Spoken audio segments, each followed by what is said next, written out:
మీషోలో ఇంకొక ఐటెం, ఇది డెకర్ ఐటెం కూడా అనొచ్చు, అలాగే పూజ ఐటెం కూడా అనొచ్చు. ఎందుకంటే ఇది 2 వేస్లో కూడా యూజ్ చేసుకోవచ్చు. పూజ చేసుకున్న వాళ్ళు పూజ రూమ్లో పెట్టుకోవచ్చు. నార్మల్గా అయితే డెకోర్ కింద అయితే యూజ్ చేయొచ్చు. ఇది ప్రైస్ వచ్చేసి 134. గ్లాస్ మెటీరియల్తో వస్తుంది. క్వాలిటీ చాలా బాగుంది. సింపుల్గా చిన్నదైతే ఇచ్చాడు.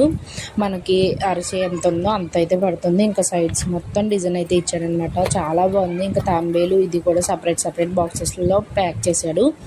ఎక్కడ బ్రోక్ అన్నది అవ్వలేదన్నమాట. క్వాలిటీ కూడా చాలా బాగుంది. ఇది మనం స్టోర్స్కి వెళ్ళి ఎలా కొనుక్కుంటామో అలాగే ఉంది. నాకు తెలిసి బయట ప్రైస్ అయితే ఎంతో తెలియదు, కానీ ఇందులో మాత్రం 134 పడింది. నేను ఇంకా కూపన్స్ యూజ్ చేసుకుంటాను కాబట్టి ఇంకా తక్కువ పడింది. చెప్పాను కదా, మనకి ఇది ఓన్లీ మన అరచేయి ఎంత ఉందో అంత అయితే ఉంటుంది అన్నమాట. ఎక్కడైనా సింపుల్గా పెట్టేసుకోవచ్చు. Please subscribe my channel.